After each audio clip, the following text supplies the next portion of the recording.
بسم اللہ الرحمن الرحیم۔ حضرات گرامی، آج ہم ان ایام کی مناسبت سے قربانی کے ایام ہیں اور انتہائی فضیلت والے ایام ہیں، اور رسول اللہ صلی اللہ علیہ وسلم کی فرمان کا مفہوم ہے کہ اللہ کے نزدیک ان دنوں میں کیے گئے اعمال سال بھر میں کیے گئے اعمال سے افضل ہیں۔ باقی اعمال تو سیم ہے، نماز روزہ وغیرہ، لیکن ان دنوں میں جو قربانی اور حج کی فضیلت ہے وہ اس کے علاوہ ہے۔ لہٰذا یہ ایام بہت ہی زیادہ فضیلت والے ہیں کہ حج کیا جاتا ہے اور پورا عالم اسلام جو ہے وہ سنت ابراہیمی کی پیروی میں اپنے جانور قربان کرتا ہے۔ تو قربانی کے متعلق چند فضائل اور مسائل میں آج آپ کے سامنے پیش کرنا چاہتا ہوں۔ سب سے پہلے کچھ فضائل ہیں، وہ سن لیجیے۔ قربانی کا بڑا ثواب، رسول اللہ صلی اللہ علیہ وسلم نے فرمایا کہ قربانی کے دنوں میں قربانی سے زیادہ کوئی چیز بھی اللہ کے نزدیک پسندیدہ نہیں۔ ان دنوں میں یہ نیک کام سب نیکیوں سے بڑھ کر، اور قربانی کرتے وقت یعنی ذبح کرتے وقت جو خون قربانی کا، ہمارے جانور کا، جب اس کو ذبح کیا جاتا ہے تو زمین پہ گرتا ہے، زمین پر گرنے سے پہلے اللہ کی بارگاہ میں شرف قبولیت پائی۔ تو اس لیے خوب خوشی سے قربانی کیا کرو، دل کھول کر قربانی کیا کرو۔ میرے اور آپ کے نبی سیدنا محمد رسول اللہ صلی اللہ علیہ وسلم مدینہ میں 10 سال رہے، یہ حضرت انس کی روایت ہے، اور 10 سال تک آپ نے قربانی کی۔ بہت زیادہ فضیلت والا عمل ہے۔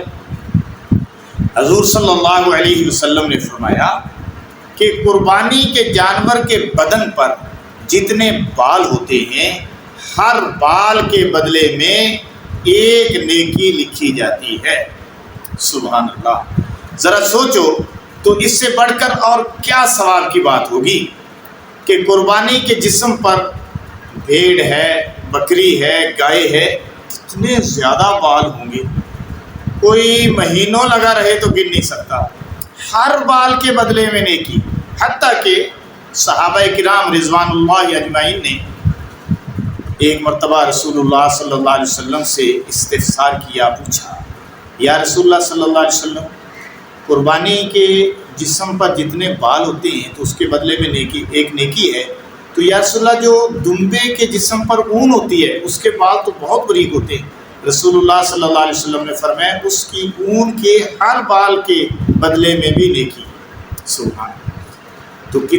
تو لہٰذا اس سے پتہ چلا کہ قربانی جو ہے وہ کرنی چاہیے اور دل کی بشاشت سے کرنی چاہیے۔ جن پر واجب ہے ان کے لیے تو رسول اللہ صلی اللہ علیہ وسلم نے یہ ارشاد فرمایا، فلا تقربوا مصلانا، جس پر واجب ہے وہ قربانی نہیں کرتا تو وہ ہمارے مصلے کے قریب ہی نہ۔ بڑی دینداری کی بات تو یہ ہے کہ اگر کسی پر قربانی واجب نہیں بھی ہے تب بھی بہت زیادہ ثواب کے لالچ میں قربانی کر دینی چاہیے۔ جب یہ دن چلے جائیں گے تو پھر یہ دولت کہاں نصیب ہے، اور اتنی آسانی سے اتنی نیکیاں مل رہی ہیں، اور کیا چاہیے؟ دنیا میں ہمیں کہیں سے تھوڑا سا منافع نظر آئے تو ہم بھاگ پڑتے ہیں، لیکن دینداری کے مقابلے میں ہمارے اندر بڑی کمزوری ہے، ہم اس طرف پرواہ نہیں کرتے۔ اور اگر اللہ نے مال دیا، امیر بنایا ہے، تو مناسب ہے کہ جہاں اپنی طرف سے قربانی کرے وہاں اپنے غریب رشتہ داروں کی طرف سے بھی کرے، جہاں اپنی طرف سے قربانی کرے جو عزیز رشتہ دار فوت ہو گئے ان کی طرف سے بھی قربانی کرے، جہاں اپنی طرف سے قربانی کرے وہاں اپنے پیر بزرگ کی طرف سے بھی قربانی کر سکتا ہے، جہاں اپنی طرف سے قربانی کرے وہاں امت کی طرف سے، رسول اللہ کی امت کی طرف سے بھی قربانی کر سکتا ہے، جہاں اپنی طرف سے قربانی کرے وہاں اپنے انبیاء، وہاں اپنے نبی محمد رسول اللہ صلی اللہ علیہ وسلم کی طرف سے بھی قربانی کر سکتا ہے، کیونکہ میرے اور آپ کے نبی صلی اللہ علیہ وسلم 2 قربانیاں کیا کرتے تھے۔ فرماتے تھے کہ ایک قربانی میری طرف سے ہے اور ایک میری امت کے غرباء کی طرف سے۔ سمجھے بھائی؟ تو اس لیے حضرت محمد صلی اللہ علیہ وسلم کی طرف سے، آپ کے ازواج کی طرف سے اور دیگر جو ہیں فوت شدہ لوگ جو ہیں ان کی ارواح کو ثواب پہنچانے کی غرض سے بھی قربانی کر سکتا ہے۔ تو یہاں پہ ایک اہم مسئلہ اور بھی آپ کو یعنی آپ کے گوش گزار کرنا چاہتا ہوں، وہ یہ کہ جب آپ قربانی کریں، چلتے چلتے چلو یہ مسئلہ سامنے آ گیا، ذہن میں آ گیا، تو جب آپ قربانی کرنے لگیں تو پھر آپ کو کیا کرنا چاہیے؟ قربانی کس طرح کرنی چاہیے؟ قربانی کا جانور قبلہ رخ لٹائیں، ٹھیک ہے جی، اور یہ دعا پڑھیں، انی وجہت وجہی للذی فطر السماوات والارض حنیفا وما انا من المشرکین، ان صلاتی ونسکی ومحیای ومماتی للہ رب العالمین لا شریک لہ وبذالک امرت وانا اول المسلمین اللہم منک ولک بسم اللہ اللہ۔ جب یہ پڑھنا ہے نا تو اس وقت چھری پھیرنی ہے، پہلے یہ دعا پڑھ لینی ہے، جب دعا کمپلیٹ ہو جائے تو بسم اللہ اللہ اکبر پڑھ کر چھری پھیرنی ہے۔ اللہم ربنا تقبل منی، جب چھری پھیر لے، ذبح کر لے، جانور ذبح ہو جائے تو پیچھے ہٹ کر یہ دعا مانگے، اللہم تقبلہ منی کما تقبلت من حبیبک محمد صلی اللہ علیہ وسلم وخلیلک ابراہیم علیہ السلام۔ اب چند مسئلے ہیں، ضروری وہ سن لیجیے کہ جس پر صدقہ فطر واجب ہے اس پر بقرعید کے دنوں میں قربانی کرنا بھی واجب ہے، اور اگر اتنا مال نہ ہو تو جتنے کی جو ہے وہ جتنے کی ہونے سے صدقہ فطر واجب ہوتا ہے تو اس پر قربانی واجب نہیں۔ اگر اتنا مال نہ ہو تو جتنے پر صدقہ فطر واجب ہوتا ہے تو پھر اس پر قربانی واجب نہیں ہے۔ اس پر بقرعید کے دنوں میں قربانی کرنا واجب نہیں ہے، لیکن پھر بھی اگر کر دے تو بڑا ثواب۔ مسافر پر قربانی نہیں، بقرعید کی 10ویں تاریخ سے لے کر 12ویں تاریخ کی شام تک قربانی کرنے کا وقت، چاہے جس دن قربانی کرے، لیکن قربانی کرنے کا سب سے بہتر وقت، سب سے بہتر دن پہلا دن ہی ہے، قربانی کا دن ہے، پھر 11ویں تاریخ، پھر 12ویں تاریخ۔ عید کی نماز ہونے سے پہلے قربانی کرنا درست نہیں ہے۔ ہاں، جو لوگ نماز پڑھ لیں، عید کی نماز جنہوں نے پڑھ لی، تب وہ قربانی کر سکتے ہیں۔ ہاں، اگر کسی نے دور دراز دھاری پر جہاں عید کی نماز واجب نہیں ہے تو وہاں اپنی قربانی بھیج دی تو وہ طلوع آفتاب کے بعد قربانی کر سکتے ہیں۔ تو شہر والے اور قصبہ والے جہاں عید کی نماز ہو رہی ہے اور باقی لوگ عید کی نماز پڑھنے گئے ہوئے ہیں، تو وہ عید کی نماز سے پہلے اگر قربانی کر دے گا یا کر دے گی تو وہ قربانی جائز نہیں ہوگی، کیونکہ رسول اللہ صلی اللہ علیہ وسلم نے فرمایا جس نے نماز سے پہلے قربانی کی وہ تو محض ایک گوشت ہے جو اس نے اپنی فیملی کے لیے مہیا کیا ہے۔ اگر کوئی شہر کا رہنے والا اپنی قربانی کا جانور کسی گاؤں میں بھیج دے تو اس کی قربانی بقرعید کی نماز سے پہلے بھی درست ہے، یہ میں نے عرض کر دیا۔ 12ویں تاریخ سورج ڈوبنے سے پہلے قربانی کرنا درست ہے۔ سورج ڈوب گیا، اب قربانی کرنا درست نہیں۔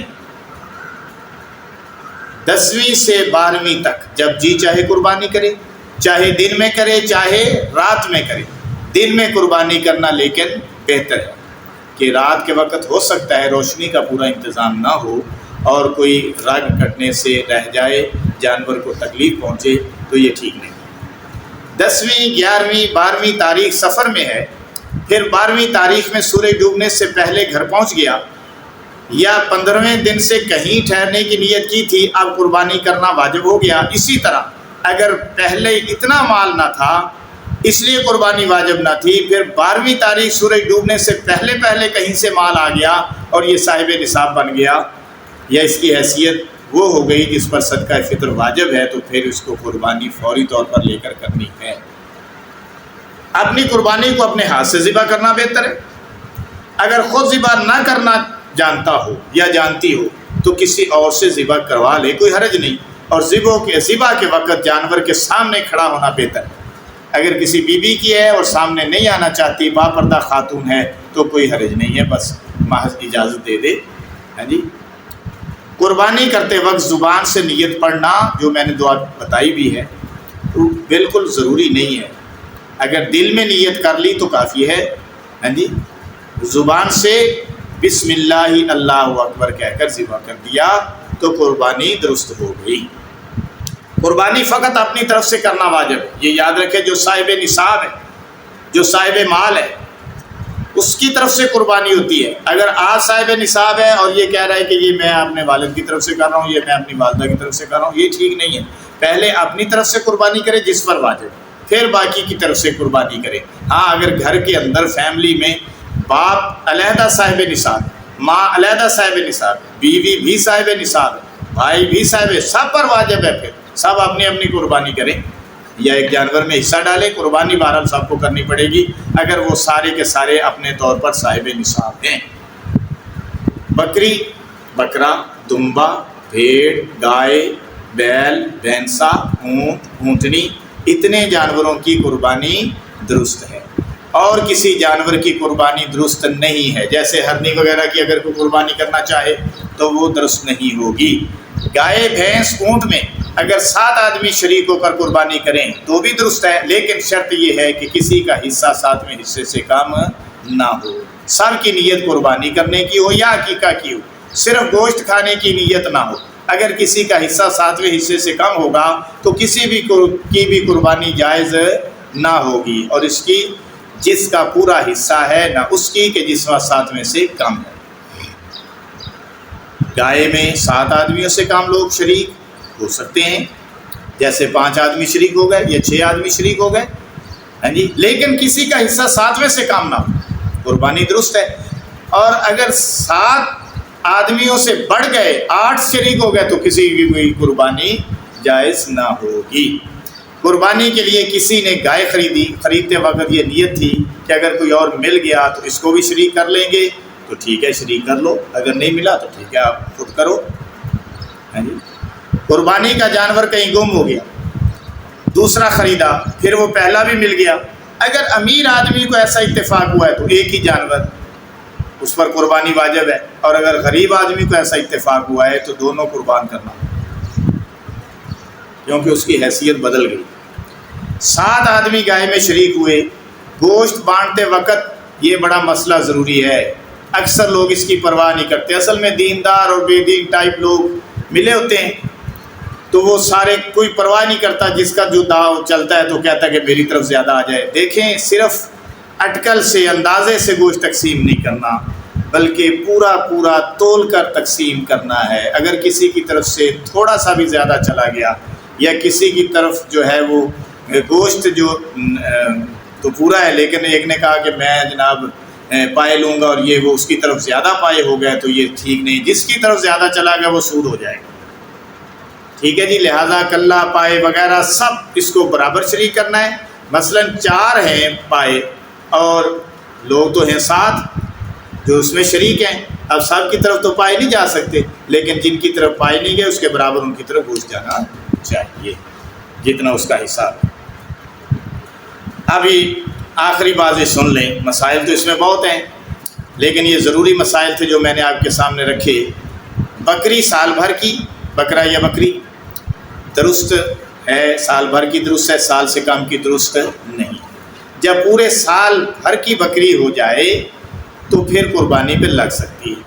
گائے، بھینس 2 برس سے کم کی درست نہیں ہے، پورے 2 برس ہو چکے تب قربانی درست ہے۔ اونٹ 5 برس سے کم کا درست نہیں ہے۔ دمبا یا بھیڑ اگر اتنا موٹا تازہ ہے کہ سال بھر کے جانوروں کے ساتھ چرے ملے تو وہ سال بھر کا ہی لگے، فروا ہے، کھلایا پلایا اچھی طرح، تو اس کی قربانی 6 مہینے کے بھی دمبے کی قربانی یا بھیڑ کی قربانی لگ سکتی ہے۔